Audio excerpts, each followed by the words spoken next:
Sorry, boys and girls, we'll keep reading chapter 7. Had a bit of a memory issue with my phone. I think I sorted it out. All right, so here we go. At that moment, a wizard in +4s appeared out of thin air next to Mr. Roberts' front door. "Obliviate," he said sharply, pointing his wand at Mr. Roberts. Instantly, Mr. Roberts' eyes slid out of focus. His brows unknitted, and a look of dreamy unconcern fell over his face.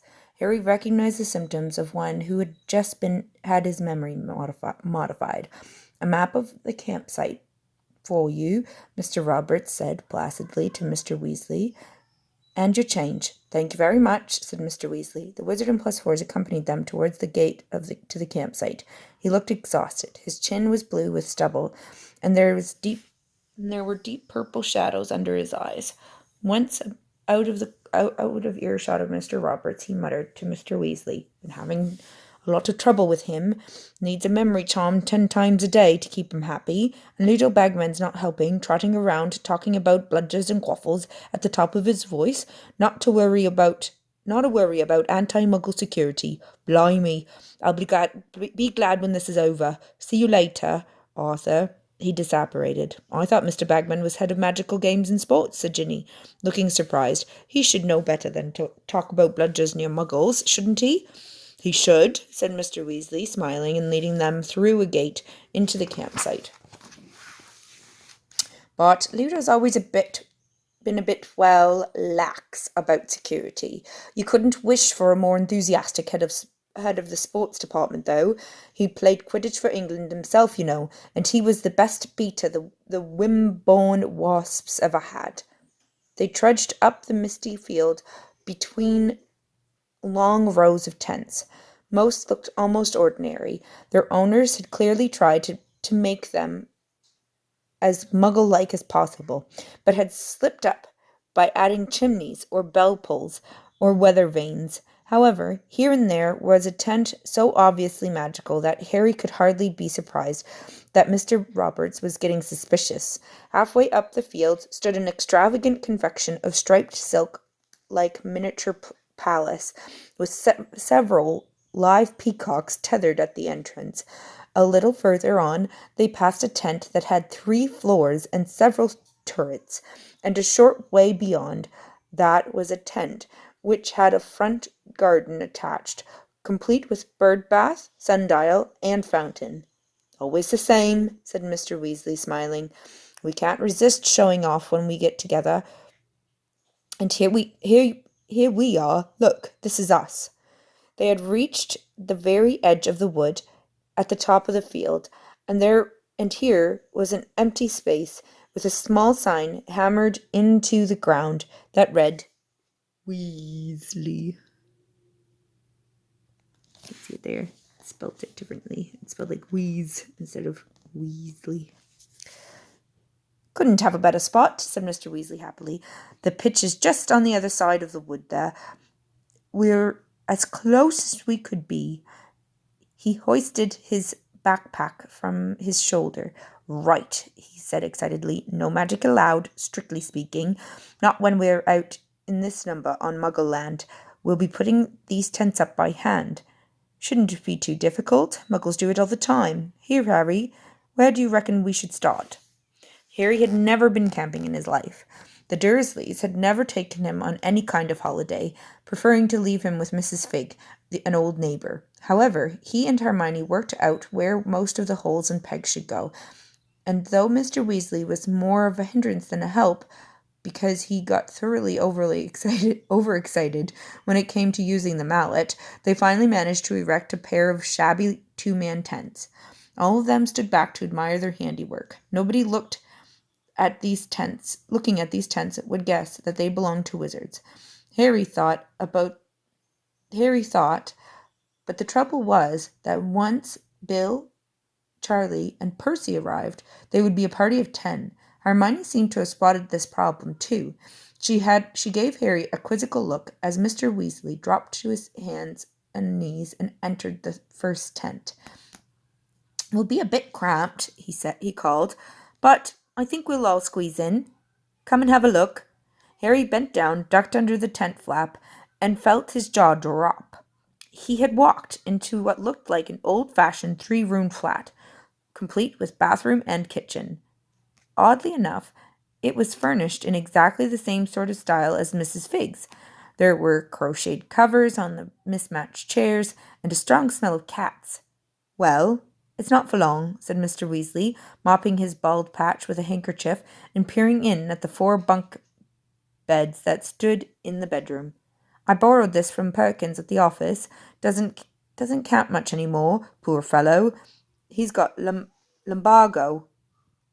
He picked up the dusty kettle and peered inside it. "We'll need water."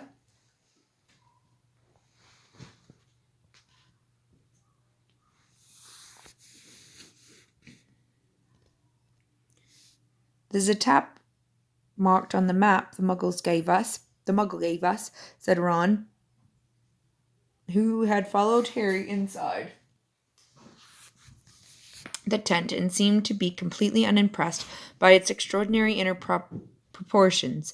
"It's on the other side of the field."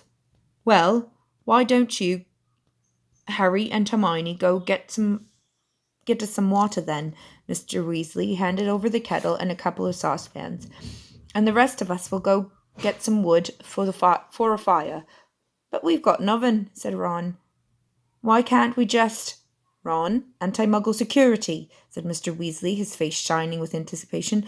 "When real Muggles camp, they cook on fires outside. I've seen them at it." After a quick tour of the girls' tent, which was slightly smaller than the boys', though without the smell of cats, Harry, Ron, and Hermione set off across the campsite with the kettle and saucepans. Now, with the sun newly risen and the mist lifting, they could see the city of tents that stretched in every direction. They made their way slowly through the rows, staring eagerly around. It was only just dawning on Harry how many witches and wizards there must be in the world. He had never really thought much about it. He'd never really thought much about those in other countries. Their fellow campers were starting to wake up. First to stir were the families with small children. Harry had never seen witches and wizards this young before. A tiny boy no older than 2 was crouched outside a large pyramid-shaped tent, holding a wand and poking happily at a slug in the grass, which was swelling slowly to the size of a salami. As they drew level with him, his mother came hurrying out of the tent. "How many times, Kevin? You don't touch Daddy's wand." Yuck! She had trodden on the giant slug, which burst. Her scolding carried after them on the still air, mingled with the boys' yells. "You bus slug! You bus slug!" A short way further on, they saw 2 little witches, barely older than Kevin, who were riding toy broomsticks, which rose only high enough for the girls' toes to skim the dewy grass. A ministry wizard had already spotted them. As he hurried past Harry, Ron, and Hermione, he muttered distractedly, "In broad daylight, parents having a lie-in, I suppose." Here and there, adult wizards and witches were emerging from their tents and starting to cook breakfast. Some, with furtive looks around them, conjured fires with their wands.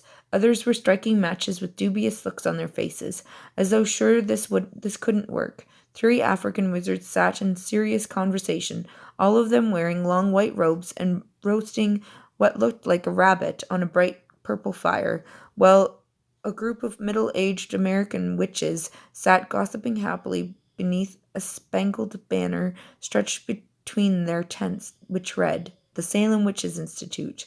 Harry caught snatches of conversation in strange languages from the inside of tents they passed, and though he couldn't understand a single word, the tone of every single voice was excited. Is it my eyes? Or has everything gone green?" said Ron. It wasn't just Ron's eyes. They had walked into a patch of tents that were all covered in a thick growth of shamrocks, so that it looked as though small, oddly shaped hillocks had sprouted out of the earth. Grinning faces could be seen under those which had their flaps open. Then, from behind them, they heard their names. "Harry, Ron, Hermione."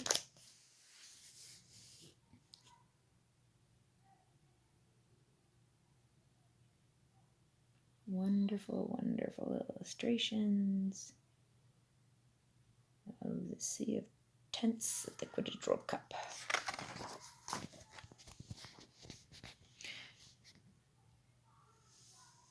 It was Seamus Finnegan, their fellow Gryffindor fourth year. He was sitting in front of his own shamrock-covered tent with a sandy-haired woman who had to be his mother, and his best friend Dean Thomas, also of Gryffindor. Like the decorations, said Seamus, grinning when Harry, Ron, and Hermione had gone over to say hello. The Ministry's not too happy. Aye. Why shouldn't we show our colours? Said Mrs. Finnegan. You should see what the Bulgarians have got dangling over all their tents. You'll be supporting Ireland, of course, she added, eyeing Harry, Ron, and Hermione beadily, when they had assured her that they were indeed supporting Ireland. They set off again, though, as Ron said, like we'd say anything else, surrounded by that lot. I wonder what the Bulgarians have got dangling all over their tents, said Hermione. Let's go and have a look, said Harry, pointing to the large patch of tents upfield where the Bulgarian flag, red, green, and white, was fluttering in the breeze. The tents here had been bedecked with plant life, but each and every one of them had not been bedecked with plant life, but each and every one of them had the same poster attached to it, a poster of a very surly face with heavy black eyebrows. The picture was, of course, moving, but all it did was blink and scowl. Crumb, said Ron quietly.